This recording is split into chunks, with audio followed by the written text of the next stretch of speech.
Olá pessoal, tudo bem?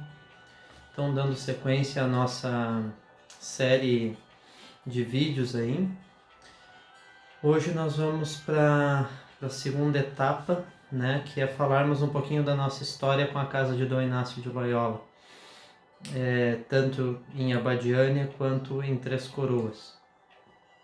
Nossa primeira ida para Abadiânia e primeiro contato com o médium João aconteceu no ano de 1998. Na época eu tinha 16 anos e fiquei sabendo da existência do trabalho dele através de uma senhora chamada Maria da Glória Teixeira Gayer, que é minha madrinha espiritual na casa de Dom Inácio de Loyola, onde eu me batizei espiritualmente, né, pela falange da casa. Na época frequentava a mesma sociedade espírita que ela, Sociedade Espírita Bezerra de Menezes, em Porto Alegre, e ela fazia tratamento na casa de Dom Inácio e levava grupos voluntariamente, né, de pessoas para estudarem mediunidade em Abadiânia, estudarem o fenômeno mediúnico, as várias formas de faculdades mediúnicas, manifestação, e também um grupo de médicos, né, que tinham esse interesse de aprofundar esse entendimento sobre essa medicina energética, medicina espiritual, já que a medicina tradicional terrena não entra, né, vamos dizer assim, nesses pormenores e muitas vezes até desconsidera, né, descredibiliza esse tipo de prática. Então, ela fazia tratamento e ela coordenava um grupo de estudo mediúnico, de reuniões mediúnicas, né? Uma escola de educação mediúnica, que a casa tem esse trabalho.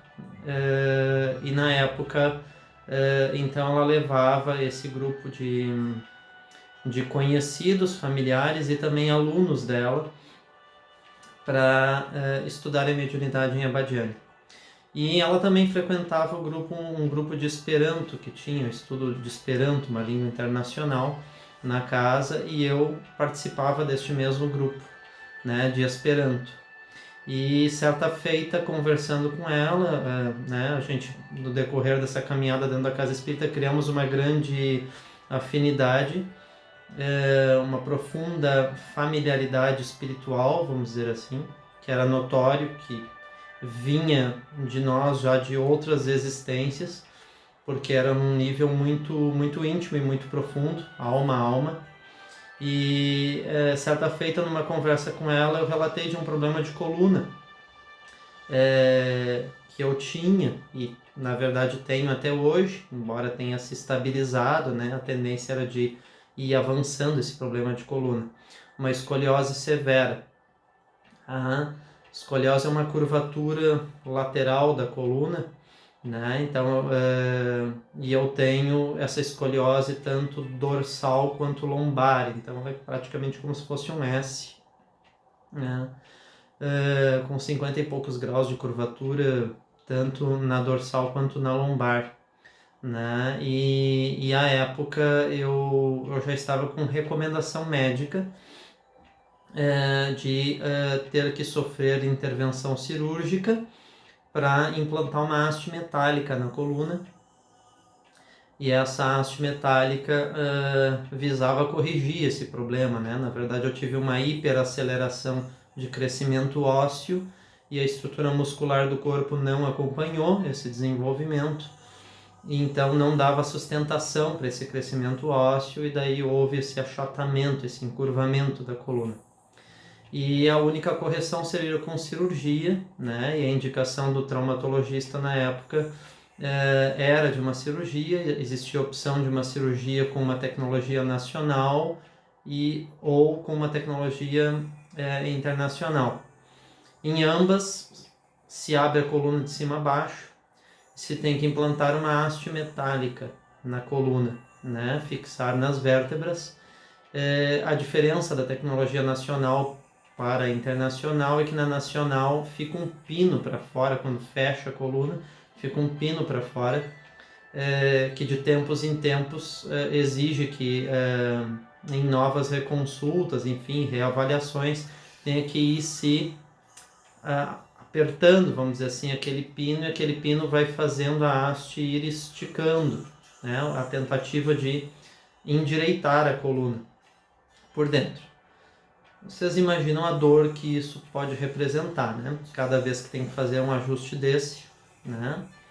E a tecnologia internacional só não deixava com o pino para fora, né? Tipo, ela é automática e fica daí com o corte completamente fechado, e de tempos em tempos vai se graduando esse processo aí de esticamento da coluna, mas em qualquer um que fosse o procedimento, qualquer das tecnologias adotadas, havia o risco muito grande de eu ficar paraplégico, né? De durante a cirurgia poder haver alguma afetação no nervo ciático e aí eu perder o movimento das pernas, né? Então era um processo muito delicado e a minha família optou, meus pais, que nós tentássemos outras alternativas, né? Deixássemos quieto, tentássemos outras alternativas por vias espirituais, já que a gente já tinha essa caminhada desde que eu era pequeno, né? Da conexão com a espiritualidade. Então fomos, eu fui aí explicando isso para essa minha madrinha. Ela então me convida, me explica sobre o trabalho do João, enfim, e vou a primeira vez para Badiânia com ela, né, na época em excursão de ônibus do Rio Grande do Sul para Goiás. Isso lá em 1998 era ainda um período de auge de Abadiânia, do ponto de vista espiritual. Quando eu digo de auge, quero dizer assim, com um pouco menos de, ou bem menos, né?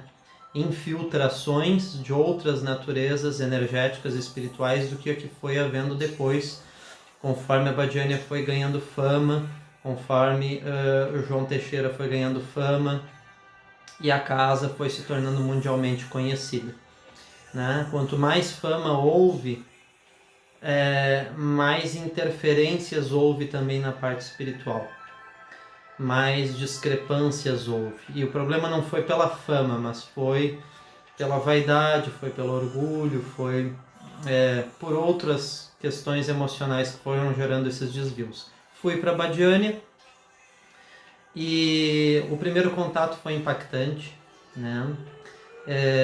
Na época ainda a casa era toda com praticamente chão batido, assim, né? E tinha uma estrutura de cera, aquela cera vermelha, assim, que impregna na roupa branca da gente. E difícil de tirar. Feita com, né, ainda com aquela mistura ali do barro do cerrado goiano, bem avermelhado, né? Terra bem densa. E era tudo muito simples, né?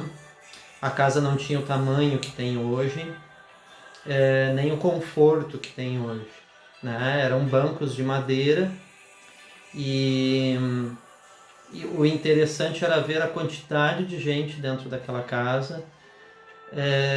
O interessante era ver que os médiuns que trabalhavam na corrente espiritual, né, doando energia para os trabalhos se desenvolverem, ficavam horas a fio, 4, 5, 6, às vezes 7 horas seguidas em bancos de madeira sem qualquer estofado, sem encosto, né? É tipo no banco, paradinho aqui, sentadinho, feito pedra, em silêncio, meditação profunda, entrega, e saíam se sentindo muito bem, saíam rindo, felizes, né? Satisfeitos com a oportunidade de cooperar com esse trabalho,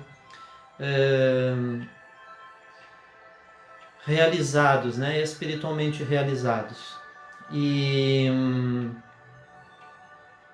os trabalhos ocorriam com muita intensidade energética. É difícil descrever para vocês em palavras algo que a gente precisa estar no ambiente para sentir e que também exige que nós tenhamos uma certa antena desenvolvida para perceber, né? Em níveis mais profundos essa intensidade toda. Claro que o cenário em si já era impactante.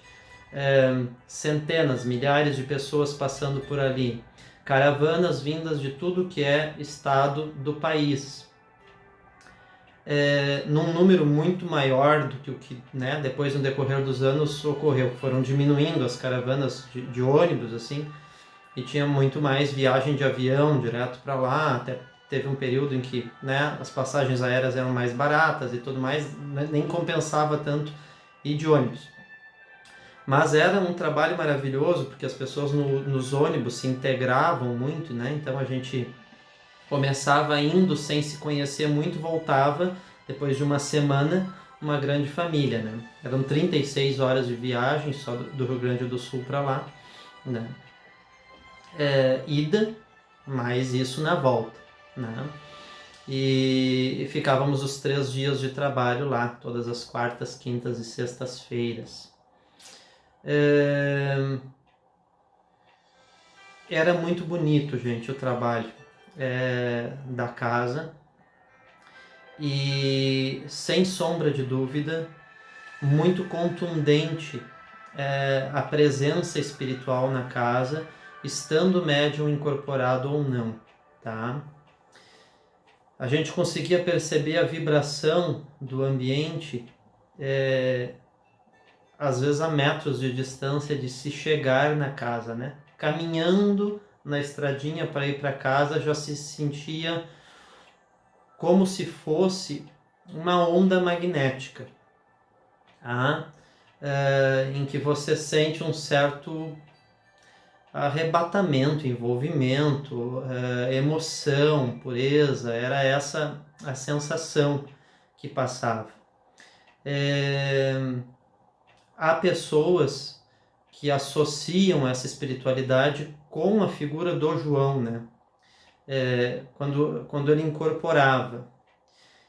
Mas para quem tinha um pouco mais de sensibilidade do que isso, que precisava corporificar essa espiritualidade na figura de um homem que estaria ali representando o ancoramento dessa espiritualidade na matéria, você sentia no ar, né? Você não precisava do João, ele poderia nem ter chegado ainda na casa para iniciar os trabalhos, e você já sentia a egrégora do ambiente. Então, obviamente que isso exige um certo tato mediúnico assim, para perceber essas questões, mas para quem tem era muito notório. E nós, entre dezenas, centenas de pessoas ali, era muito comum se ouvir essas trocas de relatos. Isso que eu estou narrando para vocês agora não é uma percepção só minha, né? Não é um devaneio meu, não é né, algo em que eu me impressionava e eu queria criar mentalmente essa ideia de angelitude ou de arrebatamento, de superioridade de frequência do ambiente. Não, isso era uma visão bem comum, né, de as pessoas terem.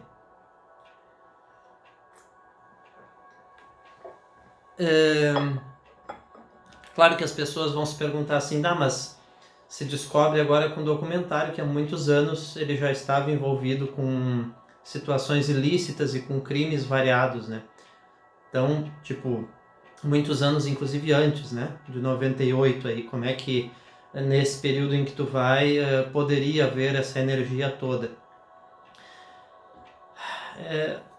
Vamos desenvolvendo o assunto, tá? A questão primeiro é o local. A Badiânia fica no Cerrado Goiano. E o Cerrado Goiano no país, assim como Minas Gerais, né? Goiás, arredores ali, Brasília, etc., pela maciça quantidade de minério, de cristais presentes neste local, cristais de quartzo, em muita quantidade mesmo, ocorre que Abadiânia, assim como alguns outros cantos do mundo, né, não Abadiânia, mas a região toda onde também se inclui o município de Abadiânia, né,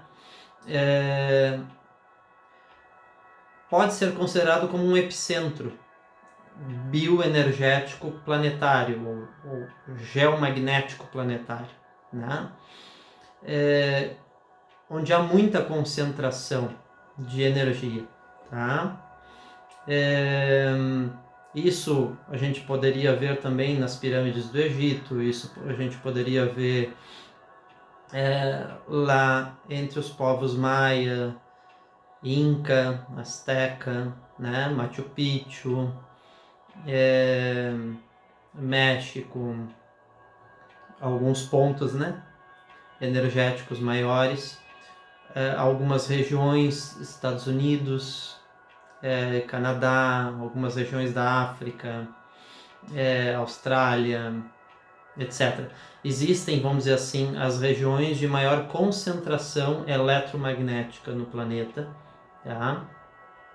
Normalmente muito ligadas também a essa produção do solo, o solo ser rico em produção mineral e ser um mineral com capacidade de concentração de correntes eletromagnéticas nesses territórios. E isso possibilita a condição de esse ambiente ser imantado, né? De ele ter, vamos dizer assim, características magnéticas mais contundentes, mais fortes, mais expressivas, e todo centro que se estruturar num espaço desse, centro ou caso, ou iniciativa de um ser que seja, né, focando em desenvolvimento da espiritualidade, comunicação com o transcendente, adquire uma dimensão, uma possibilidade de extensão muito grande nesses locais, certo?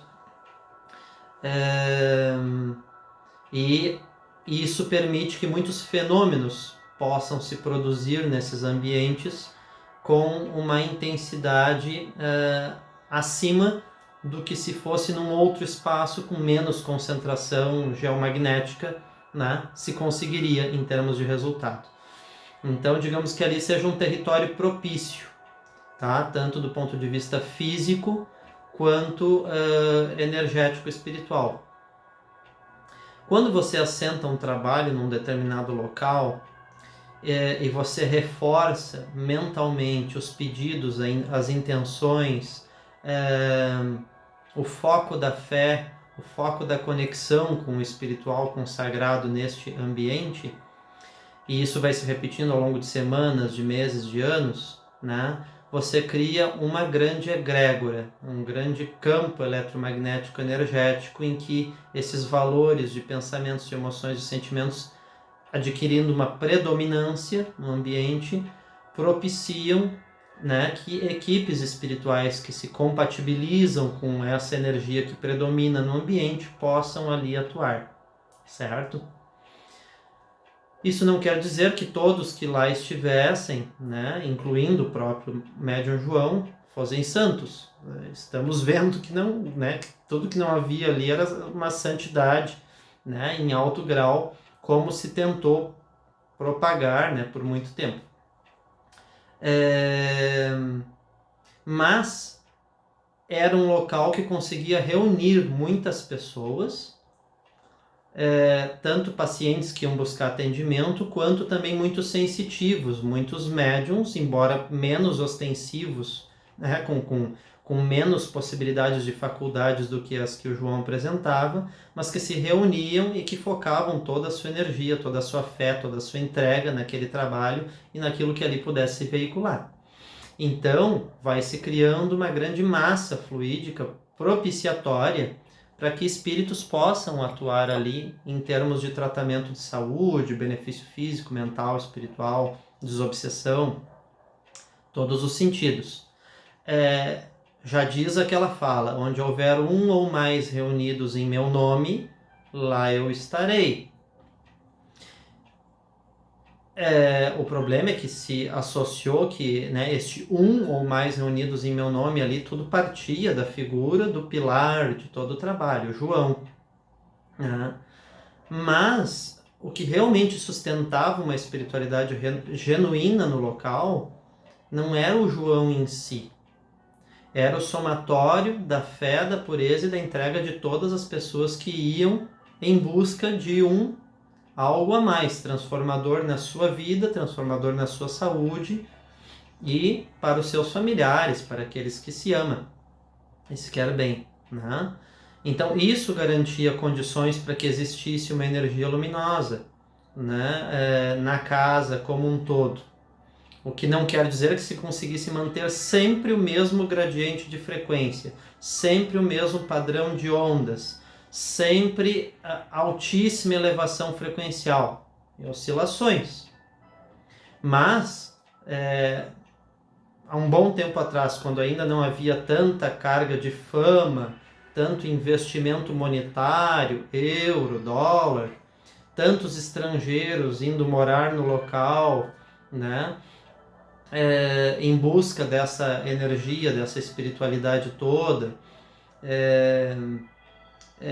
tanto investimento, né, nessa parte mais turística da história que começou, né, a se entremear a esse trabalho espiritual, quando predominavam mais, vamos dizer assim, os intentos genuínos das pessoas que ali viviam, e muitas humildes, mas profundamente devotadas, profundamente entregues, com fé fervorosa e também com muita energia mental, porque, né, não é a humildade da pessoa que diminui a capacidade energética dela, né? Pelo contrário, às vezes nos mais humildes, né, naquelas benzedeirazinhas assim de vila, lá você tem altíssimos potenciais magnéticos e energéticos daquela consciência, e ela pode não ter grau de instrução maior nenhum, então não é essa intelectualidade que determina a pureza de um trabalho espiritual.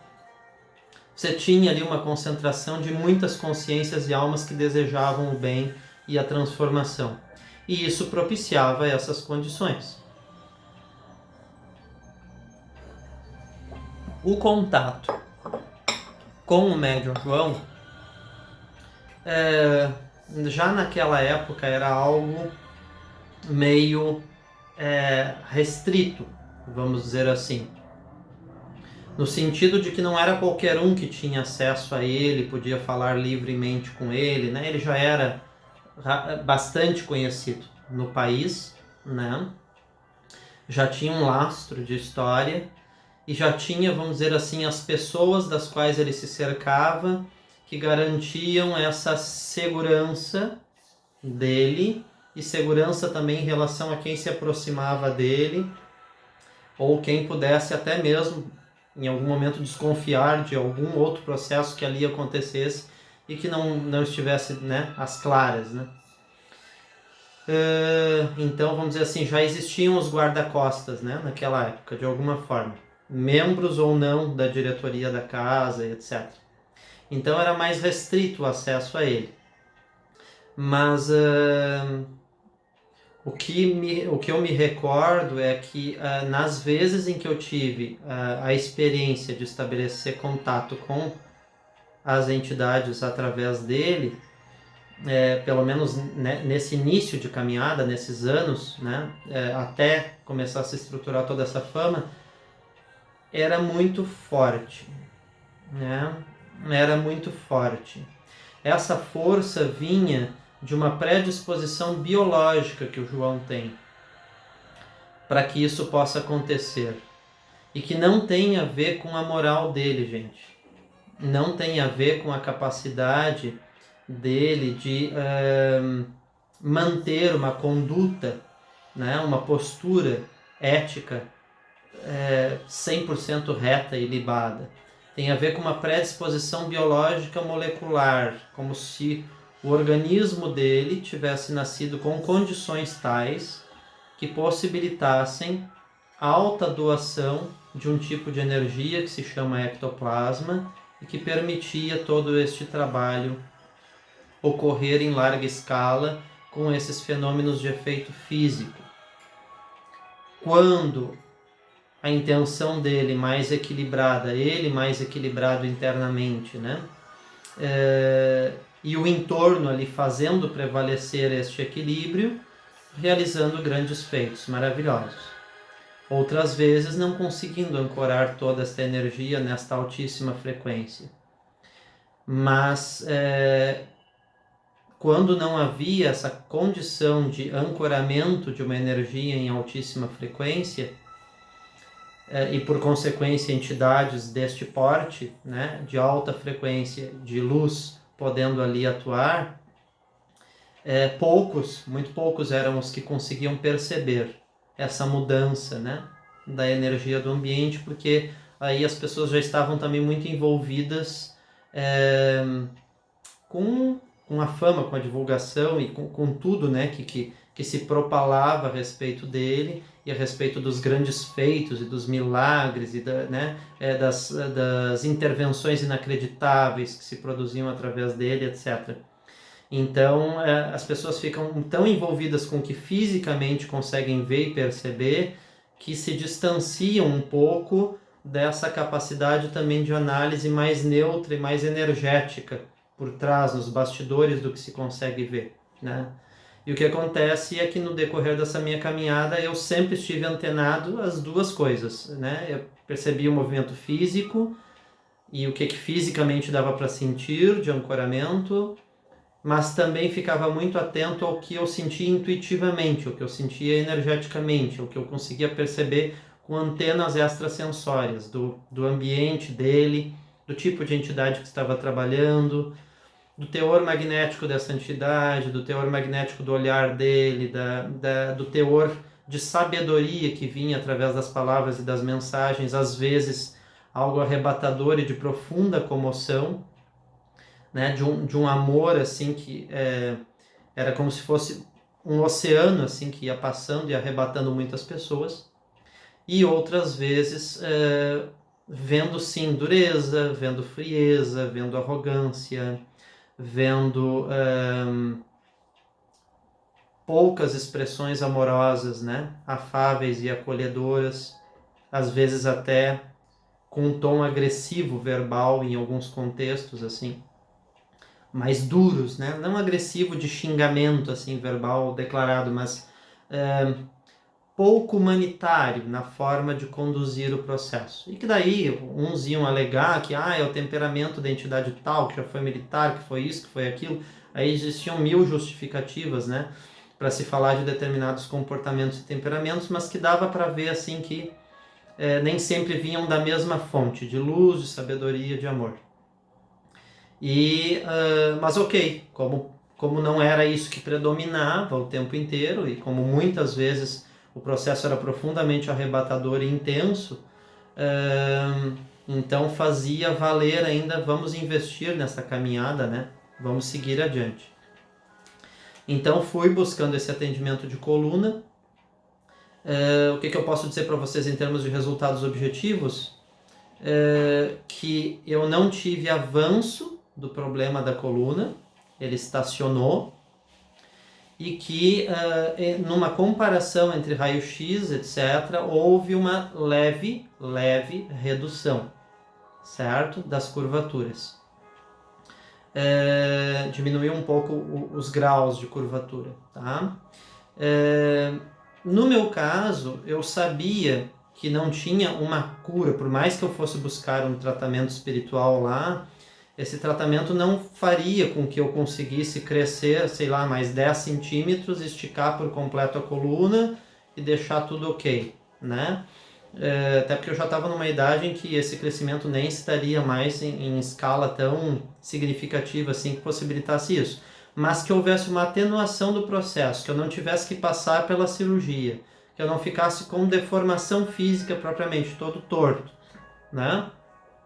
E que eu não tivesse dores lancinantes, porque uma das previsões era essa, a coluna poderia começar a comprimir os órgãos internos, né, por estar curvada, então não daria espaço para os órgãos, e eu poderia ter dores assim tremendas todos os dias, né? Então, a verdade é que eu não tive essas dores todas, a verdade é que eu não fiquei todo torto, assim, no sentido de ficar aparente uma deformação física por força dessa coluna torta, né? Não tive agravamento do quadro, ainda tive leve redução. Então, eu considero, sim, que foi muito contundente essa intervenção espiritual, ok? Depois, vários outros processos, vamos dizer assim, foram se desenvolvendo no decorrer do período. E outras cirurgias eu tive. A minha história com as entidades da casa, na verdade verdadeira, começam antes de eu ter ido a Abadiânia em 98. Em Abadiânia eu descobri fisicamente, em 98 eu descobri fisicamente a existência de Abadiânia, né? Descobri fisicamente a existência do João Teixeira, né? E fui fisicamente até o local.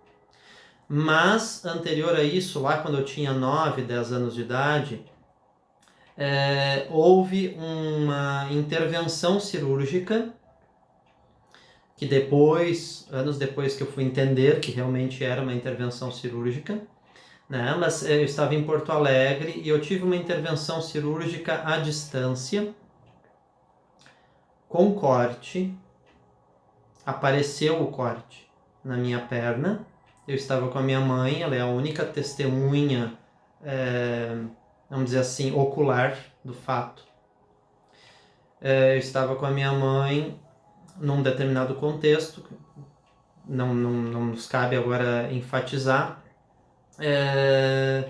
mas que em princípio não era um contexto, né, nem de estar numa casa espírita, num ambiente de espiritualidade que proporcionava condições para uma presença espiritual, simplesmente estávamos caminhando para fazer uma determinada tarefa que nós tínhamos e lá pelas tantas eu sinto um arranhado na parte de dentro da perna direita, a batata da perna. E aí eu olho, passo a mão e não tinha nada, né? Não vi nada. Segui andando, achei que tinha só arranhado em algum lugar, alguma coisa. Segui andando. Lá pelas tantas dou mais alguns passos e começo a sentir um frescor, né? Escorrendo assim pela perna. Algo líquido escorrendo pela perna. Aí eu olho para a perna, ensanguentada a perna. Né? E aí fico apavorado, enfim, 9, 10 anos de idade, né? Nunca tinha tido corte maior, né? Nem nada com tanto sangramento, enfim. Aí chegamos num determinado estabelecimento, enfim, fui pro banheiro, a mãe pediu lá um Band-Aid, um gás. Aí a moça atendente traz, e eu me lembro que eu sento sobre o vaso sanitário desse banheiro, e aí coloco a perna cruzada, a perna direita sobre a esquerda, e eu consigo abrir, né? Consigo abrir com os dedos a região do corte e dava para ver a carne viva dentro. E saiu aquele sangue, mas também não foi hemorragia, né? Não saiu sangue assim que não continha mais. Saiu um filete de sangue assim. E aí e eu não sentia dor nenhuma, nem ardência, nem absolutamente nada. Carne viva. Não é um arranhado superficial na pele. É aberto que dava para ver a carne dentro. Aí, muito bem. Colocamos o Band-Aid. Passa-se uma semana e está completamente cicatrizado o corte. Não fui a pronto-socorro, não fui a lugar nenhum, né, para atendimento médico nenhum. Nada. Não foi dado ponto, absolutamente nada. E aí, cicatrizado o corte, só com um vermelhinho assim no local. Hoje existe só o filete, aparece até hoje o filete do corte ali, mas bem clarinho, né? E sem reconstituição praticamente completa dos tecidos, assim, sem marcas mais expressivas, né, de corte. Aí, passado um tempo em Abadiânia, passando pela corrente, pergunto na época para a entidade a respeito dessa cirurgia, e aí ele coloca a mão em cima, né, e mentaliza, né, para averiguar, enfim, o caso, e de fato relata que havia sido ele que havia me operado, né, e aí eu pergunto, mas o que eu teria, né, e eles assim, como é que vocês chamam aqui na Terra, filho? É caroço? Aí eu disse assim, não sei, deve ser, né? Tipo assim, se o senhor é um médico, né? Um médico espiritual e não sabe o nome técnico do negócio, tipo eu que nem sabia o que estava acontecendo comigo, que não vou saber. Mas assim, você ia ter um caroço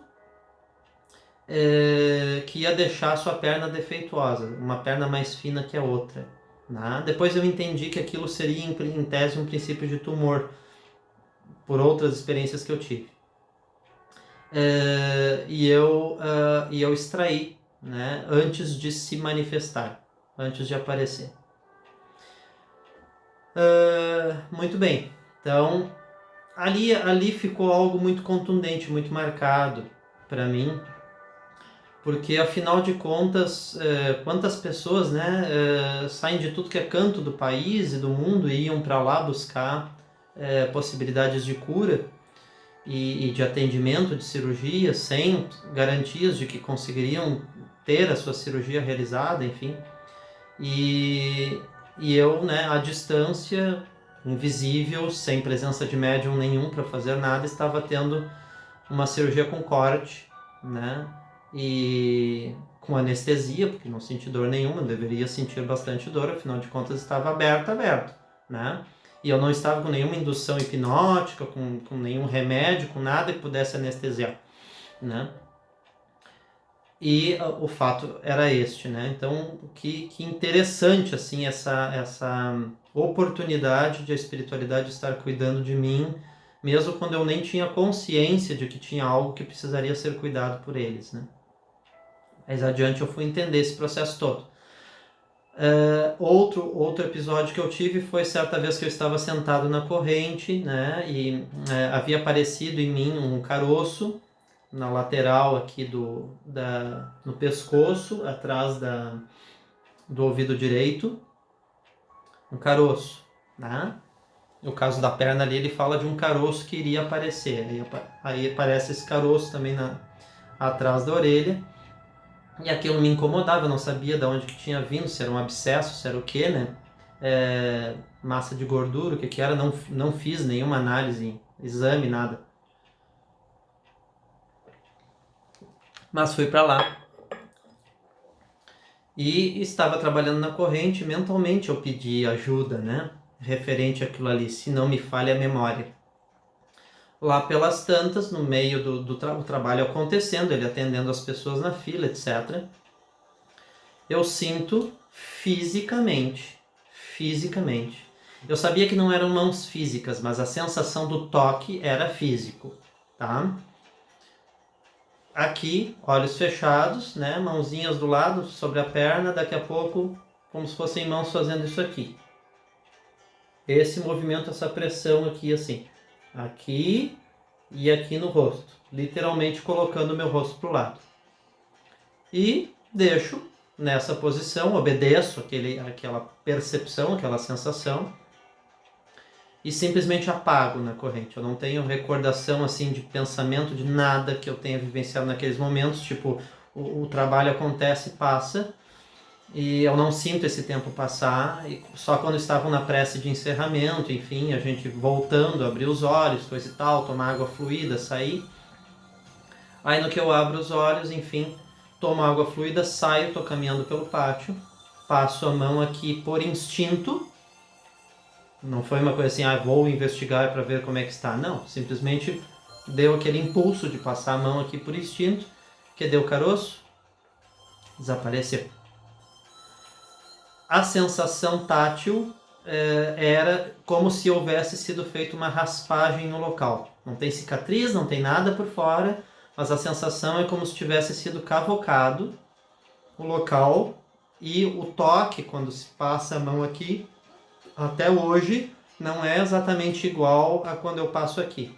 Sempre há a sensação de que algo aqui é um pouco mais sensível, como se tivesse sido mexido. Como quando a gente de fato faz uma cirurgia, né? E aquela região é extraído algo e ela não fica exatamente com o mesmo mesma sensação tátil do que a parte que não sofreu nenhuma intervenção cirúrgica. Novamente, uma cirurgia em que os espíritos atuam invisível, sem uso do João, sem uso da mediunidade dele, sem uso da energia física dele, sem nada. Espíritos trabalhando sozinhos. E nessa mesma situação em que eu pergunto sobre, né, na perna, e aí vocês poderiam dizer assim, mas ele disse para te envolver e te engambelar, e porque qualquer coisa que se falasse lá, ele ia dizer que era ele que tinha feito. Mas aí, interessantemente, eu pergunto sobre a cirurgia, ele diz que foi ele que fez, explica qual é a situação, e aí eu vou apontar e dizer assim, e eu só levanto o dedo,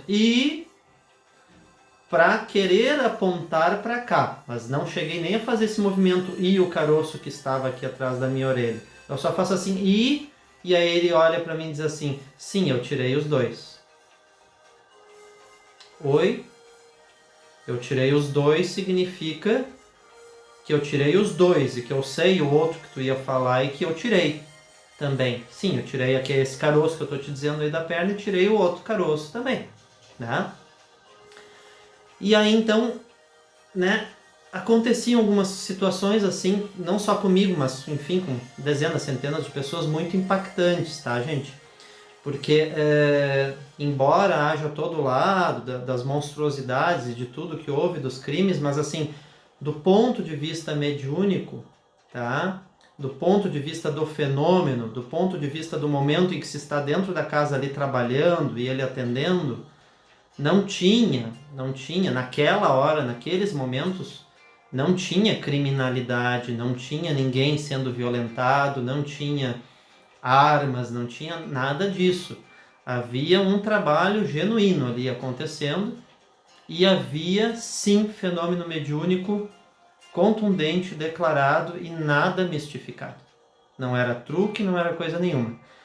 Não eram nenhum nem dois casos de pessoas que, quando estavam no salão, aguardando as filas serem chamadas para atendimento e para cirurgia, caíam, desmaiavam no salão espontaneamente, eram levadas para a enfermaria da casa e às vezes na enfermaria da casa, dependendo do dia, da situação, aparecia o corte materializado na pessoa. João não tinha entrado, não tinha incorporado, não tinha pego a pessoa pela mão, não tinha feito nada. Espontâneo. Então, era próprio do local a energia magnética para que esse tipo de realizações ocorresse. E óbvio, um grande aglomerado de pessoas, muitos pensamentos e muita energia focada na fé e etc. Focada na cura, focada no desejo de bem-estar, no desejo de se refazer dos seus problemas de saúde, físicos, mentais, emocionais. Muitas orações de todos, por si mesmos e pelos outros, tá? Esse amálgama de pensamentos, intenções e emoções oferecia condições e matéria-prima, matéria plásmica, para que eventos desta natureza pudessem ocorrer naquele local, certo? Então, outro episódio que eu tive foi também uma cirurgia no nariz. Não tocou em mim. Também sentado na corrente, trabalhando, doando energia. Lá pelas tantas, começa a sangrar o meu nariz, espontaneamente. Eu relaxado, zen, sem estresse, sem nada que pudesse dizer assim, mas tu ficou muito acalorado, isso, aquilo, te inflamou lá, te subiu a tua pressão, e, enfim. Não. Meditativo. Começa a sangrar o nariz espontaneamente. Eu sinto, só dá o tempo de fazer isso aqui, porque começa a escorrer, né? Eu sinto, e sinto o gosto, e aí me levanto, aí abro os olhos, levanto, e daí me dirijo até ele, né? inclusive naquele momento ele estava de pé atendendo uma outra pessoa, enfim, e a fila aguardando enquanto ele atendia. E aí ele vê a situação e ele só diz assim para mim: eu estou te operando, traz a cadeira, que ele vai cair. No que eles trazem a cadeira para eu sentar, tinha uma cadeira que colocava as pessoas que eram cirurgiadas assim com algum tipo de corte para ser levada para a enfermaria. No que eu sento na cadeira, as minhas pernas espontaneamente, do quadril para baixo, começam a tremer por inteiro. Não é uma coisa do tipo assim, eu me induzi psicologicamente, resolvi tremer as pernas para dar razão para ele que eu ia cair. Não, deu uma frouxura do quadril para baixo e eu não conseguia ter controle sobre o movimento das pernas. Mas quando ele diz, gente, sou eu que estou te operando, sim, eu te operei, naquela hora, tem que ficar claro, é que existe uma equipe espiritual fazendo um trabalho ali e que usa o psiquismo daquele instrumento físico, daquele médium, para dar uma informação que, do contrário, se não fosse aquele instrumento naquele momento, você não saberia. Você não está lendo direto o pensamento do espírito. Então tem alguém que canaliza aquilo e te passa. Eu estou te operando, eu que fiz, etc. Mas não necessariamente sou eu que estou incorporado agora neste aparelho mediúnico aqui, que estou fazendo. A equipe, né? Eu, um membro da equipe. Eu, em um outro momento, eu contigo. E não eu através do médium. Certo? Então, isso é importante de se entender. Depois tive também outra cirurgia. E aí esta foi visível, né? Eu tenho volta e meia assim esses sinais pintas de pele assim que vão crescendo e alguns se desenvolvem mais e ficam salientes, ficam tipo verrugas assim. E a gente sempre toma um certo cuidado para que aquilo não possa evoluir para um possível câncer, algo do gênero, né? E eu tinha uma baita verrugona assim atrás da cabeça. E eu pedi para ele, certa vez, a operação daquela verruga. E aí ele só ia me pedindo para passar, né? Entra amanhã de manhã, né? Aí eu passava de manhã, vem à tarde. Aí eu passava de tarde, vem amanhã. E assim ele me levou até o último dia do trabalho. E cada vez que se passava nessa corrente, com os vários médiums sentados ali até chegar até ele, você está recebendo todo o influxo magnético do pensamento de todas aquelas pessoas que estão ali se dedicando, orando, se entregando para aquela causa. E que não estão em princípio, né, na sua maciça maioria, com nenhum pensamento destoante ou incongruente com um trabalho de amor, de caridade, de doação. E aí ele me leva para o palco, né, incorpora, me leva para o palco, e aí me opera com corte, tá? A única vez na minha vida, em 20 anos, que ele me pegou pela mão, me levou e de fato ele fez a cirurgia comigo, visível lá no palco.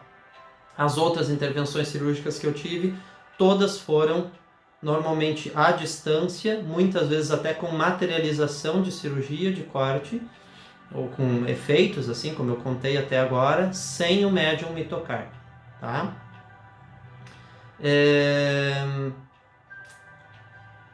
E aí, nessa cirurgia, então, ele coloca agulha, né, coloca linha na agulha, passa a linha através do sinal, crava aqui no meu couro cabeludo, passa a linha por baixo do sinal, atravessa e deixa pronto já para depois do corte fazer a sutura.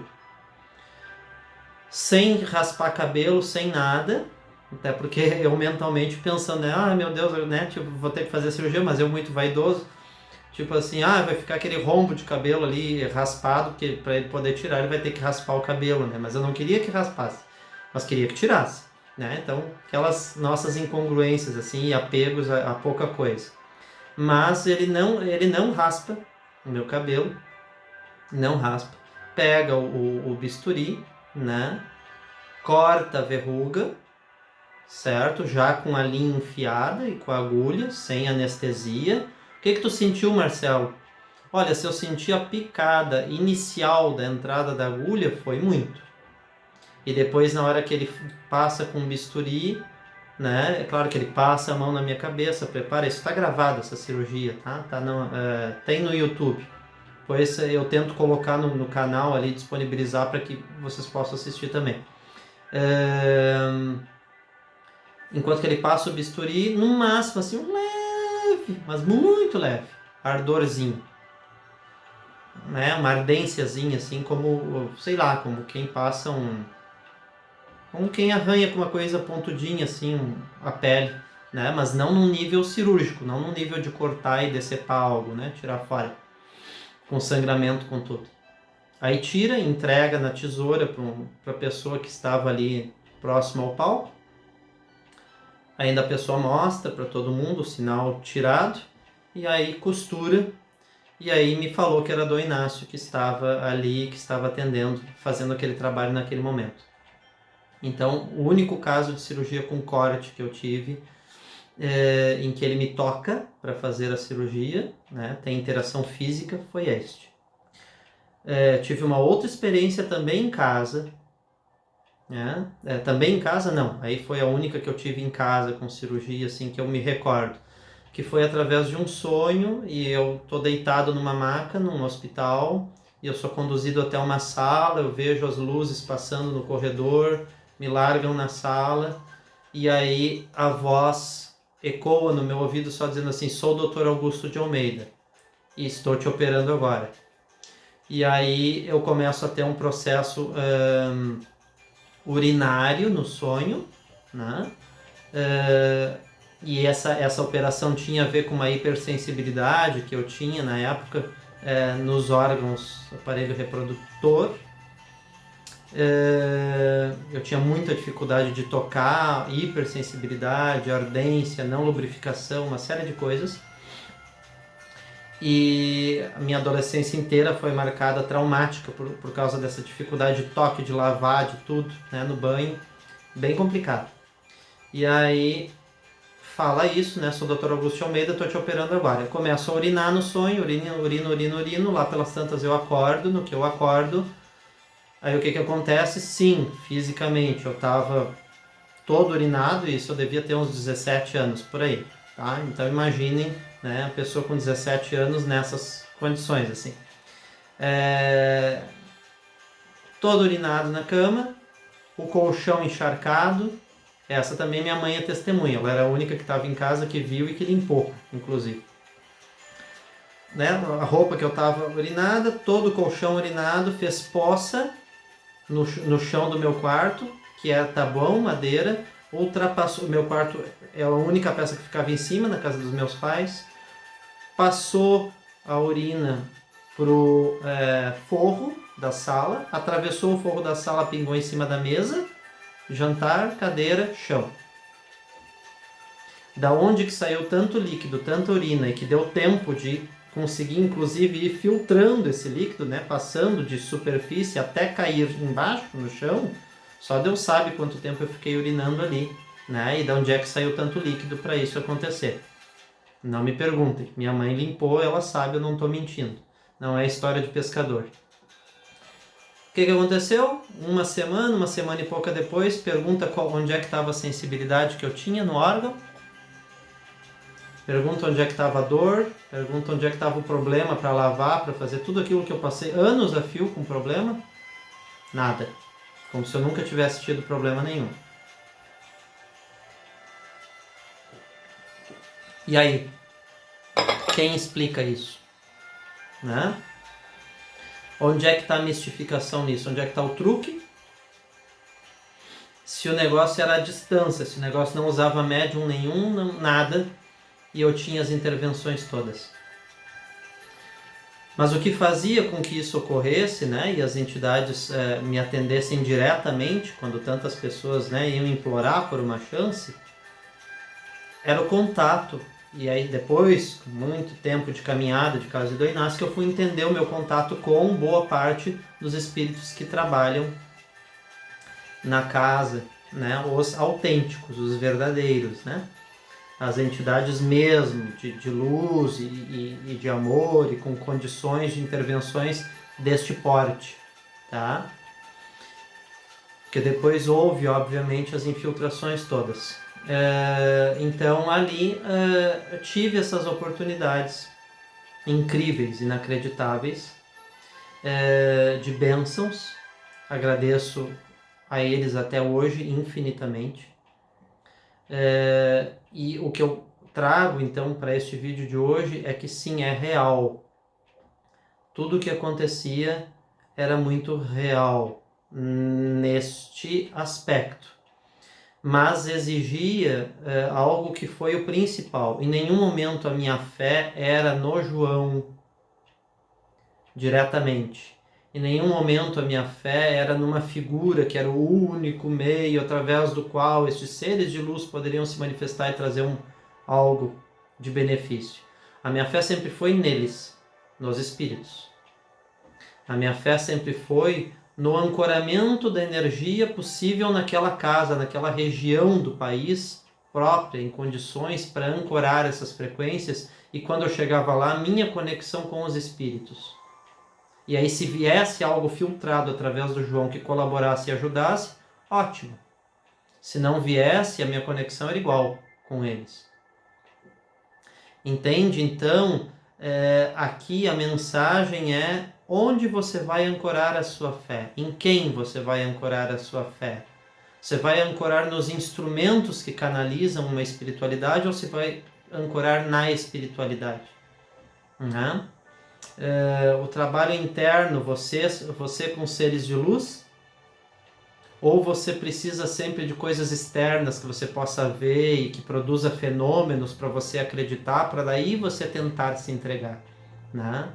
Então, os espíritos podem sim fazer muitas intervenções em nosso benefício, sem sombra de dúvida, mas exigem este nosso movimento interno, né?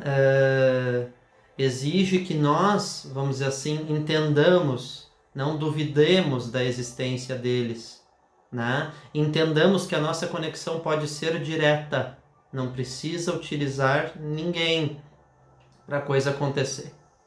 Daí aquela passagem, se tivesses a fé do tamanho de um grão de mostarda, serias capaz de remover montanhas. Dize, move-te daqui para cá e ela se moveria, né? Então, é esta fé, esta crença, esta entrega. E é isso que eu quero trazer para vocês de mensagem neste segundo vídeo, tá? A fé, a entrega, a confiança, né? Então as experiências que eu vivi foram todas muito contundentes, inclusive com familiares, com amigos, com pessoas que depois nós levamos aqui para Três Coroas, também para os atendimentos, né? A possibilidade de intervenções espirituais e de intervenções espirituais diretas, sem ter que usar ele, a mediunidade dele ou a energia dele, era fenomenal. Era fenomenal. Então, hoje eu me entristeço muito e eu não admito que se coloque, em nome de quem viveu a história, em nome de quem fez parte de todo esse processo e ajudou muitas vezes a conseguir condições ambientais para que essa espiritualidade pudesse se manifestar com esta genuinidade, quando coordenei correntes, quando dei palestras, quando fiz intervenções públicas, induzindo o mental das pessoas a entrarem numa sintonia que possibilitasse esse nível de corrente espiritual. Então hoje eu não admito que se coloque em xeque os espíritos e que se coloque em xeque a seriedade da falange Inácio de Loyola por causa dos desequilíbrios, dos desajustes, das escolhas que deveria ser um grande representante sustentador até o final desta falange, não conseguiu ser e fazer. Sucumbiu. Escolheu outro caminho. Certo? Pelas suas fraquezas, pelas suas enfermidades, pela sua incapacidade de aceitar as suas enfermidades, pela sua incapacidade de desejar tratar essas enfermidades. Né? Deus o livre. Eu trato a humanidade inteira, mas eu não me trato. Eu não preciso de tratamento, eu tenho contato direto com Deus, com o universo. Que pena que foi essa escolha, que foi esse caminho traçado. Certo, queridos? Então, com isso, fica um pouquinho do relato aí de experiências muito contundentes minhas com a Badiane, com a casa de Dom Inácio e com as entidades da casa de Dom Inácio, que não representam, não são o João, não representam o João, não representam os feitos do João, os crimes do João, os traumas causados pelo João, certo? Agora, o porquê que ainda assim conseguiam agir através dele em muitos momentos, mesmo ele com essas características, isso trabalharemos em outro encontro nosso, certo? Muito obrigado, queridos, e fiquem com Deus.